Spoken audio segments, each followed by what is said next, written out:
Hello students, welcome to आव्या classes. प्यारे बच्चों, आव्या क्लासेस में आपका बहुत बहुत बहुत बहुत स्वागत है।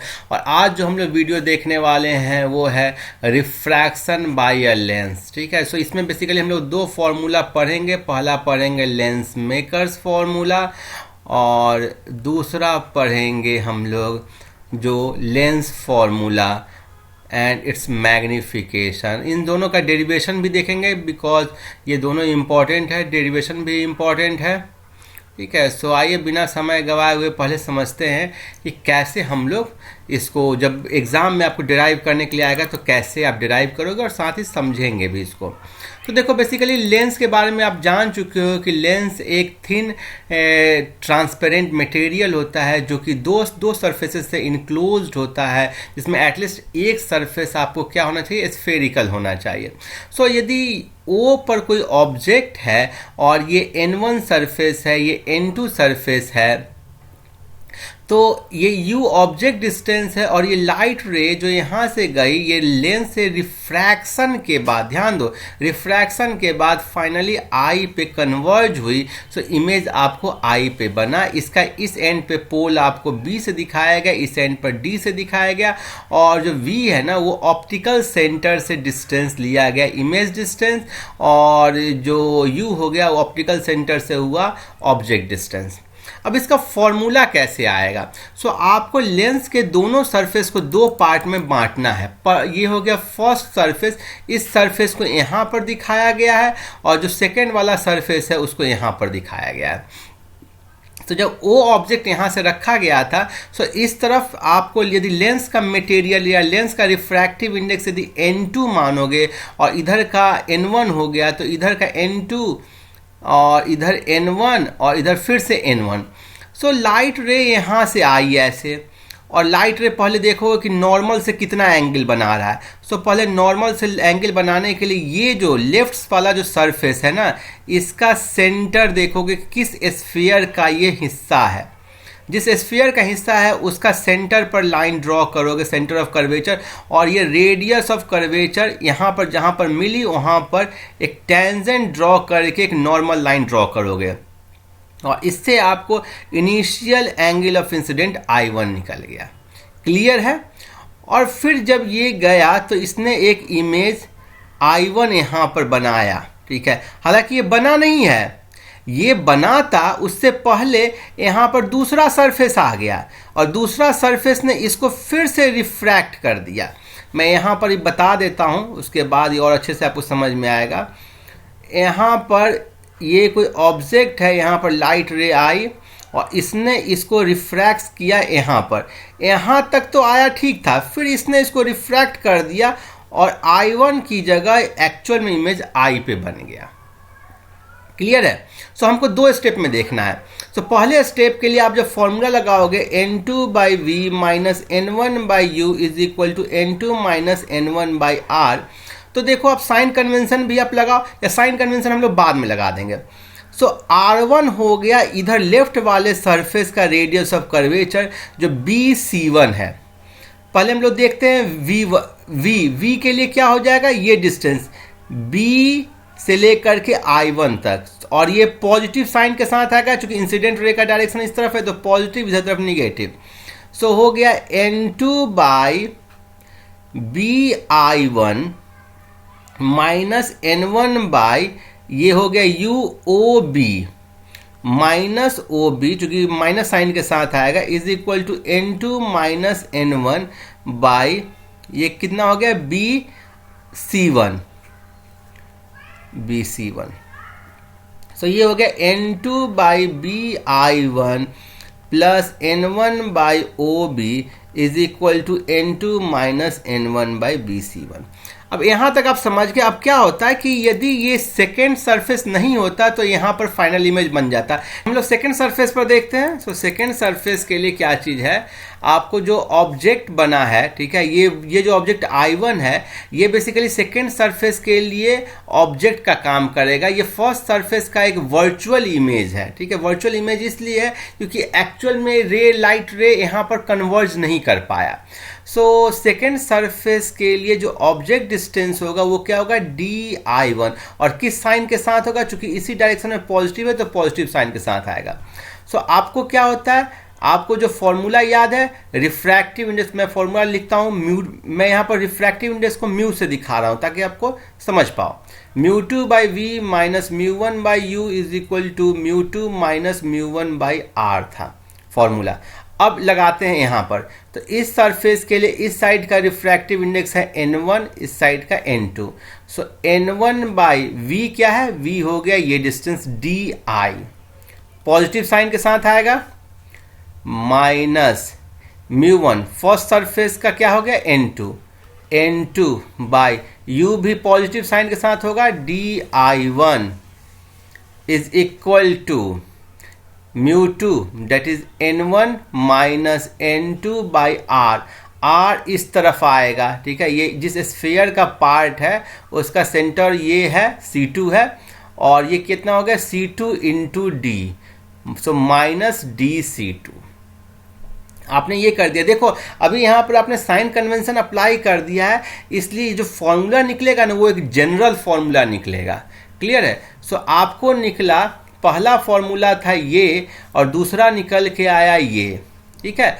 और आप देखो कि इस स्फीयर के लिए जो bi1, ये वाला जो था bi1 ये डिस्टेंस ले लो या फिर di1 ले लो, ये दोनों ऑलमोस्ट बराबर है, चूंकि ये थिन लेंस है, इसका थिकनेस t ना बहुत कम है, अप्रोक्सीमेटली 0। सो आप देखोगे तो इन दोनों को 1 + 2 करोगे, इन दोनों को जोड़ोगे तो n2bi1 और n2di1 कैंसिल आउट हो जाएगा। सो फाइनल जो बचेगा वो क्या बचेगा, n1/di plus n1/OB is equal to n2 minus n1 1/BC1 plus 1/DC2। देखो यहाँ पर n1 माइनस n2 है, सो n2 माइनस n1 करोगे तो माइनस माइनस प्लस हो जाएगा।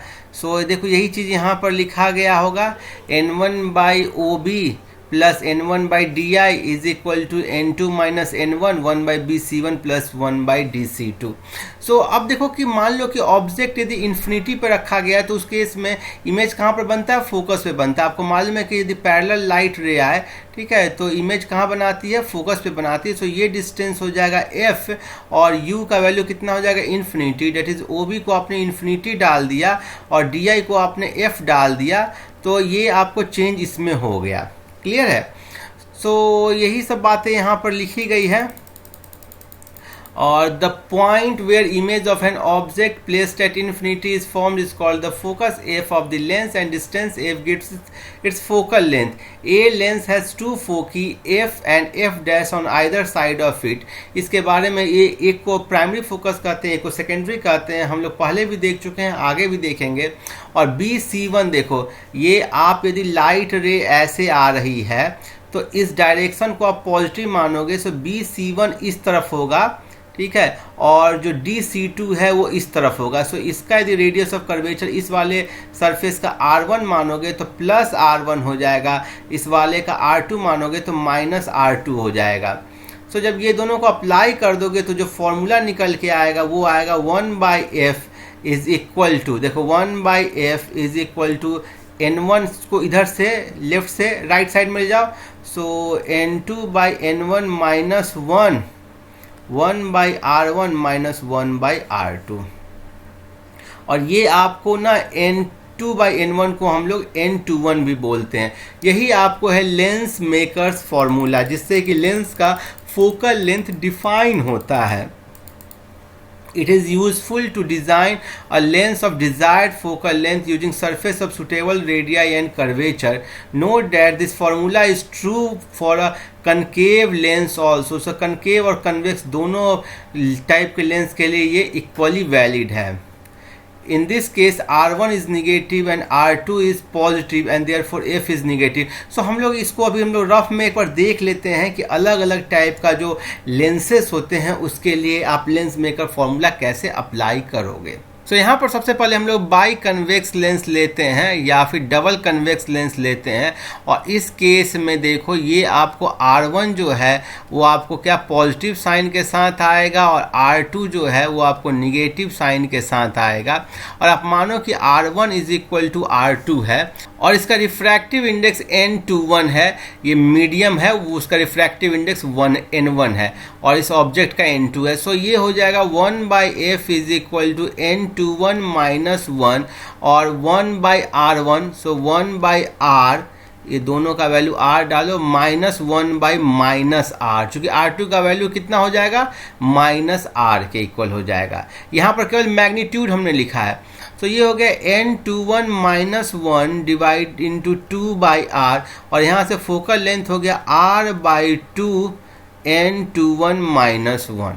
ठीक है, ग्लास को यदि एयर में रखा जाए तो कितना हो जाएगा, 3/2 हो जाएगा, और उस केस में ये हो जाएगा R/2, 3/2 minus 1 that is 1/2, that is focal length आपको R के इक्वल हो गया।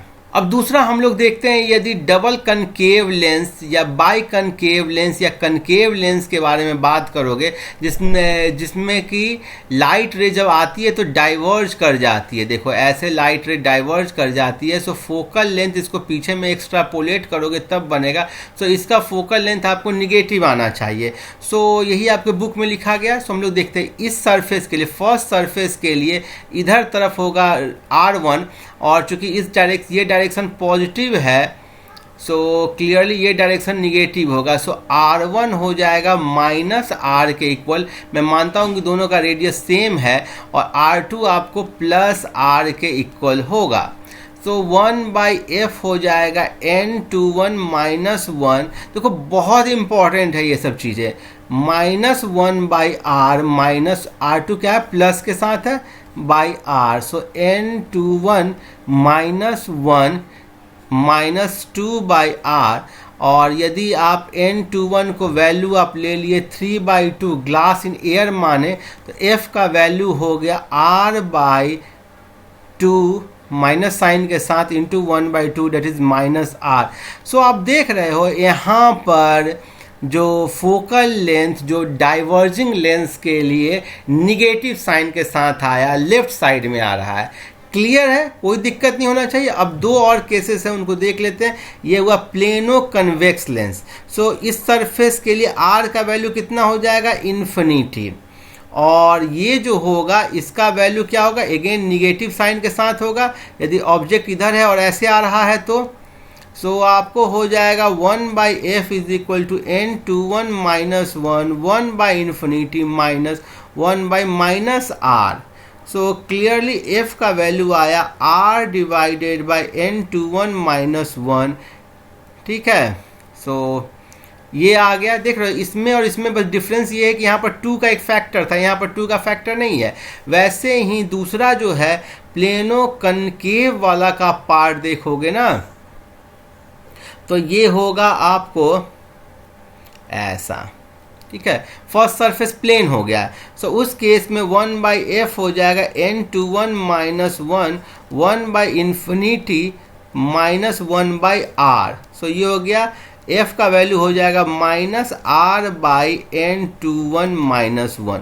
सो ऐसे करके आप ना एग्ज़ाम में कभी आएगा अलग टाइप के सरफेस के लिए तो आपको निकालना होगा। ऐसे ही करके R का क्या साइन होगा, क्या वैल्यू है, प्लस है कि माइनस है। और N21 एक बहुत इंपॉर्टेंट है, इस पर एक जो अभी एग्जाम्पल है ना, उससे आप इस कंसेप्ट को और अच्छे से समझोगे। क्लियर है, तो हम आगे बढ़ते हैं और लेंस फॉर्मूला देखते हैं। अब देखो कि लेंस फॉर्मूला डिराइव करने के लिए 1/f का वैल्यू जो ये निकाले हो आप, इसको आप पिछले वाले इक्वेशन में डालना होगा। पिछला वाला इक्वेशन क्या था, यही था N1/OB plus N1/DI is equal to N2 minus N1, 1/R1 minus 1/R2। देखो यही वाला टर्म था, N2 minus N1, 1/R1 minus 1/R2, और इसका वैल्यू आया था इसके इक्वल। या फिर आप समझो कि इसको आप इसके इक्वल डाल दोगे, सो ये हो जाएगा N1/f के इक्वल। सो N1/OB, देखो यहाँ पर यही चीज लिखा गया होगा, यहाँ पर लिखा गया है आपको N1/OB plus N1/DI is equal to N1/F, और N1 यहाँ से हट जाएगा। और ये देखो, ये थिन लेंस के केस में ये आपको B से लो या तो ऑप्टिकल सेंटर से लो, ठीक है, ऑप्टिकल सेंटर को C1 से दिखा दे तो ऑप्टिकल सेंटर से लो या B से लो ऑब्जेक्ट को, बात बराबर ही होगा क्योंकि थिन लेंस है। वैसे ही ऑप्टिकल सेंटर से इमेज लो या फिर इस पॉइंट D से लो, बात बराबर है। सो OB को आप कर सकते हो किसके इक्वल, U के इक्वल, और इनफैक्ट इसको -U के कर देना, तभी आप एक जनरलाइज कर पाओगे। क्योंकि आपको मैं बताया कि जो ज्योमेट्री से आता है उसको आप यदि साइन कन्वेंशन लगाते हो तब जनरलाइज बनता है। सो OB हो गया -U के, DI हो गया +V के, और F आपको इस फिगर से देख करके आ रहा है प्लस के। सो ये जब डाल दोगे तो ये फॉर्मूला आ गया 1/V - 1/U is equal to 1/F, और ये बहुत इंपॉर्टेंट आपको लेंस फॉर्मूला, इससे बहुत ज़्यादा आप न्यूमेरिकल सॉल्व करोगे। So this equation is familiar thin lens formula. Thou derived it for the real image formed by the convex lens के लिए हमने उसको derive किया, लेकिन फॉर्मूला आपको कन्वेक्स कनकेव सबके लिए, plano convex, plano concave, convexo convex, convexo concave सबके लिए है। रियल वर्चुअल इमेज सबके लिए ट्रू होगा। अब उसके बाद अगला एक इम्पॉर्टेंट बात कर रहा है, it is worth mentioning that the two foci f and f dash of a double convex or concave lens are equidistant from optical center. The focus on the side of original source is called as the first focus, और इसको first focal point या primary focus भी कहते हैं, ठीक है। whereas the other is called as the secondary focal point। ये भी एक इम्पॉर्टेंट है, सो हम लोग समझ लेते हैं। देखो, पहले मैं कन्वेक्स के लिए बता देता हूं और कनकेव के लिए भी ये इक्वली ट्रू है। देखो, पैरेलल लाइट रे जो ऑब्जेक्ट इन्फिनिटी पर रखा गया है वहां से जो आएगी और लाइट रे जिस पॉइंट पर मिलेगा उसको आप बोलोगे सेकेंड फोकल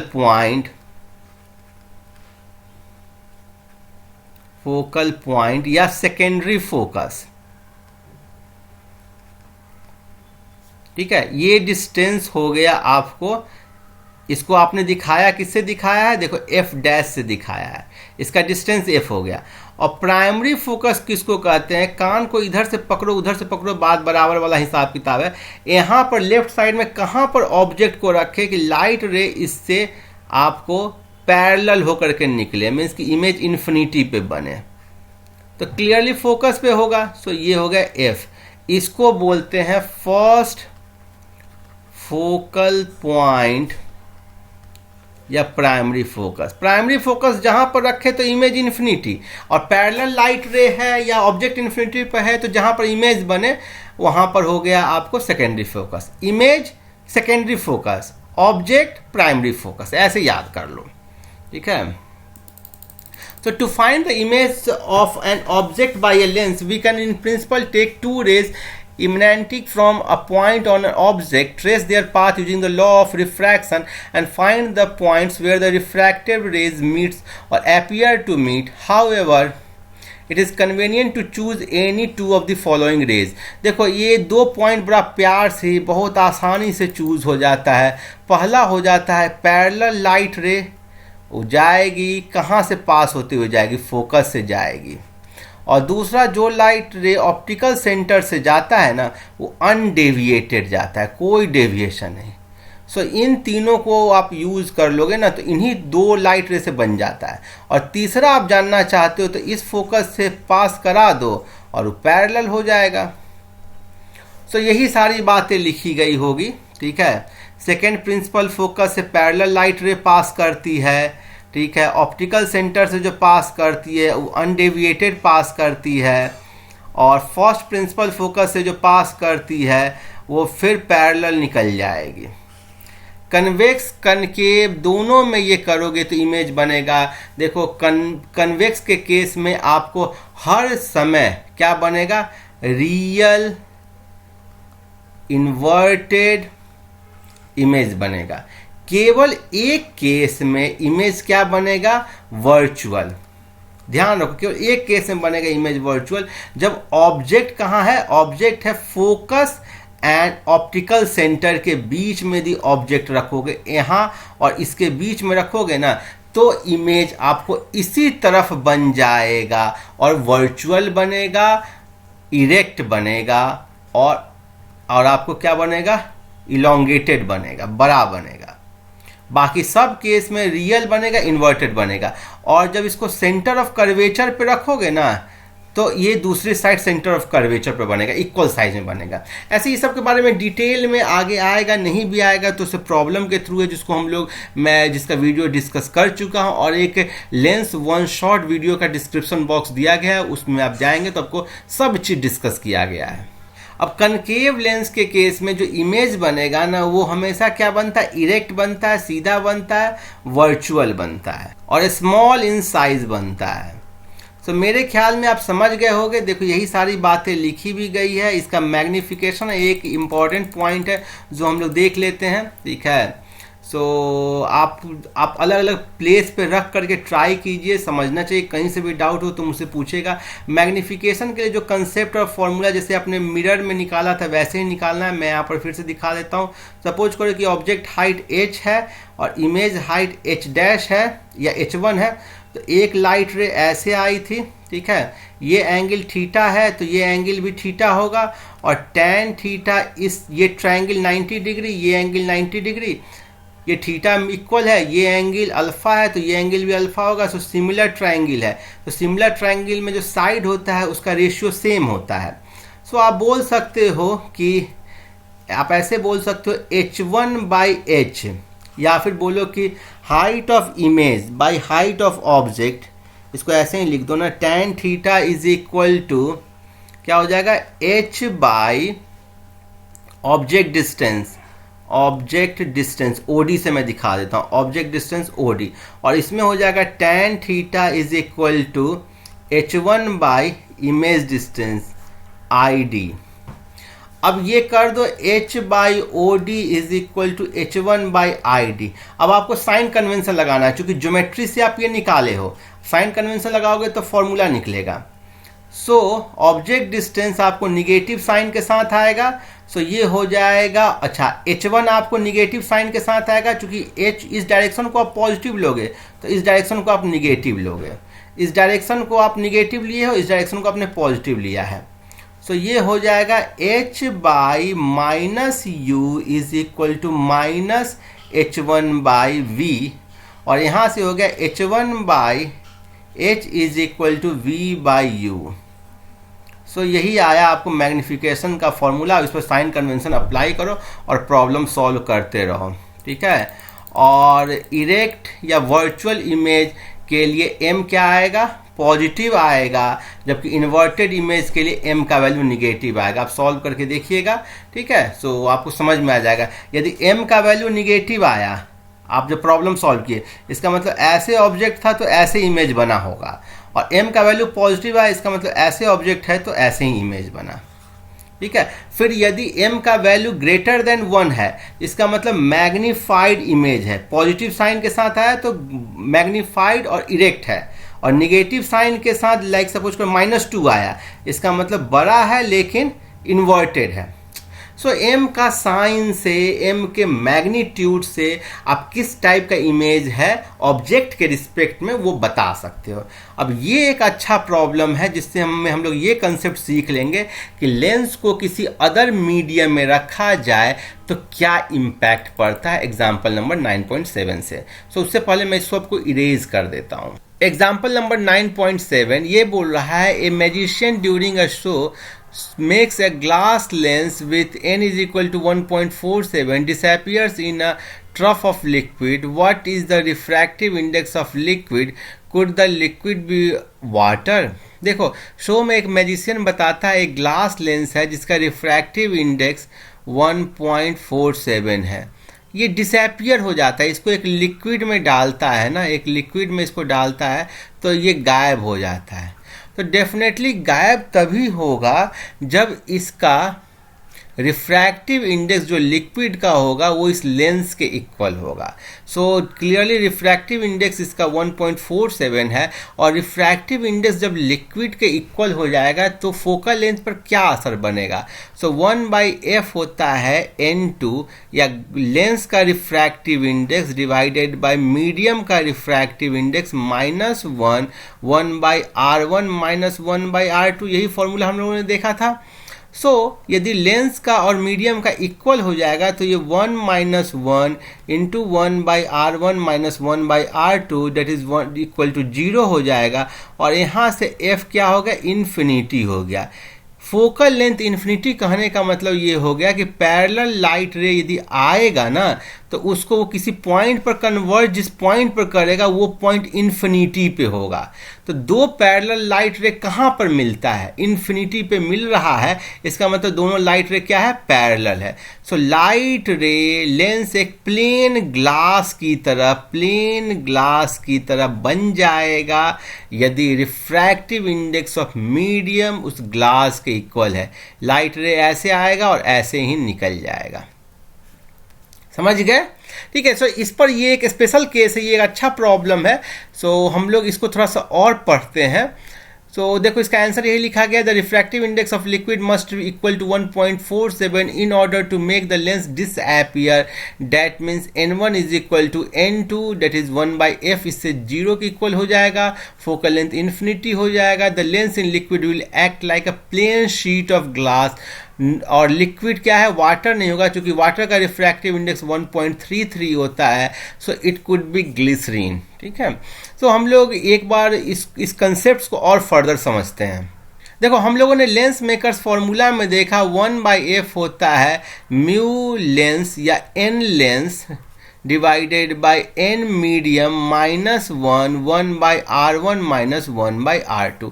अब अलग अलग केसेस देख लेते हैं। सो पहला केस देखेंगे हम लोग जब refractive index of lens medium के रिफ्रैक्टिव इंडेक्स से बड़ा होगा। सो इस केस में nl/nm ग्रेटर देन 1 होगा एंड 1/f का साइन चेंज नहीं होगा, साइन डज नॉट चेंज। इसका मतलब क्या है कि एक कन्वेक्स लेंस ना आपको कन्वेक्स लेंस की तरह ही काम कर रहा है। हाँ, यदि आपको पहले यदि यहाँ पर सपोज करो कि मीडियम में यहाँ पर एयर होता तो क्या होता, 1/f nl/1 minus 1/r1 minus 1/r2। अब क्या हो गया, यदि मीडियम में nm डाल दिए तो 1/f मीडियम हो गया nl/nm minus 1/r1 minus 1/r2। So ये टर्म क्या हो गया, अब छोटा हो गया, इसके रिस्पेक्ट में ये टर्म छोटा हो गया, स्मॉल हो गया। सो स्मॉल होने के कारण 1/f क्या हो गया, स्मॉल हो गया। इसका मतलब f क्या हो गया, लार्ज हो गया। इसका इम्पैक्ट क्या पड़ेगा इन दोनों में दिखा देता हूं। यदि एयर के कारण ये लाइट रे पैरेलल लाइट रे को सपोज करो यहाँ पर कन्वर्ज कर रहा था, तो अब मीडियम में डालने के बाद यही इस लाइट रे को यहाँ पर कन्वर्ज करेगा। मीन्स कि इसका जो कन्वर्जिंग पावर है ना वो घट गया। फोकल लेंथ क्या हो गया, focal length increases, converging power, ठीक है, आप बोल सकते हो क्या, डिक्रीजेज। ठीक है। सो यही हो गया इसका इम्पैक्ट। क्लियर है। वैसे ही मैं यदि ये वाला लेंस डाइवर्जिंग लेंस के बारे में बात करूँगा, इसको मीडियम में डालूंगा। सो इस फर्स्ट केस में जहाँ पर इमेज यहाँ पर बन रहा था, अब इमेज कहाँ पर बनेगा, पीछे में काफ़ी बनेगा। सो आप बोल सकते हो कि फोकल लेंथ इस केस में भी क्या हो गया, इंक्रीज हो गया। डाइवर्जिंग पावर जो है वो क्या होता है, डिक्रीज हो गया। तो ये उस केस में हुआ जब आपको nl is greater than nm है। ठीक है। और आपने जो एयर में रखा गया उसके रिस्पेक्ट में देख लिया। सेकंड, यदि सेम मीडियम में रख दें, लाइक आप यदि n है, रिफ्रैक्टिव इंडेक्स n लेंस है, इसको NL लिक्विड में ही रख दिए तो हम लोगों ने देख लिया किसकी तरह काम करता है, प्लेन शीट की तरह, plane sheet of lens material. Lens material कह लो, ये ग्लास मटेरियल कहो, जो कहो, यदि ग्लास है तो ग्लास मटेरियल की तरह। थर्ड और जो मोस्ट इम्पॉर्टेंट कंसेप्ट होता है उसको हम लोग देख लेते हैं। सपोज करो कि किसी लेंस को हम, जिसका रिफ्रैक्टिव इंडेक्स NL है, और इसको हम एक NM में रखें, एक ऐसा मीडियम में रखें जहां पर NL NM से छोटा है, तब देखोगे 1/f is equal to NL minus NM by NM 1/R1 minus 1/R2। So ये टर्म अब क्या हो जाएगा, ये छोटा हो गया तो ये निगेटिव हो गया, मतलब ये एक एक्स्ट्रा, एक जो पहले पॉजिटिव आ रहा था कॉन्वेक्स के केस में वो अब निगेटिव हो रहा है, और कनकेव के केस में जो निगेटिव आ रहा था वो पॉजिटिव हो गया। सो ये वाला लेंस जो पहले आपको ऐसे कर रहा था, कन्वर्ज कर रहा था, यही लेंस इस लिक्विड मीडियम में NM में, जहां NM NL से बड़ा है, ये आपको डाइवर्ज करेगा। ये बहुत ही ज़्यादा इम्पॉर्टेंट कंसेप्ट है। सो इस केस ये कंडीशन यदि हो जाए ना, ये कंडीशन, तो आप लिखोगे एक कन्वर्जिंग लेंस या convex lens acts as diverging lens oblique concave lens। और वैसे ही बोलोगे एक डाइवर्जिंग लेंस मीन्स इस मीडियम में ये वाला जो लेंस होगा ना, वो यदि मीडियम रखोगे तो वो क्या करेगा, डाइवर्ज करने की जगह कन्वर्ज कर जाएगा। समझ गए? तो यही कंसेप्ट था और बहुत ही अच्छा और इम्पॉर्टेंट कंसेप्ट था, ठीक है। तो आप ये मत सोचना कि NCERT से एग्जाम में नहीं आते, सारे कंसेप्ट्स NCERT से ही आते हैं। ये है कि उसको आपको एक एक लाइन को अच्छे से पढ़ना होता है। तो मेरे ख्याल में आपको वीडियो बहुत अच्छा लगा होगा। हम लोग अगले वीडियो में पावर ऑफ लेंस के कंसेप्ट को पढ़ेंगे। आपने मेरे चैनल को सब्सक्राइब नहीं किया है तो इसे प्लीज़ सब्सक्राइब करें, इसके वीडियो को शेयर करें, लाइक करें। Keep watching, happy learning, thank you.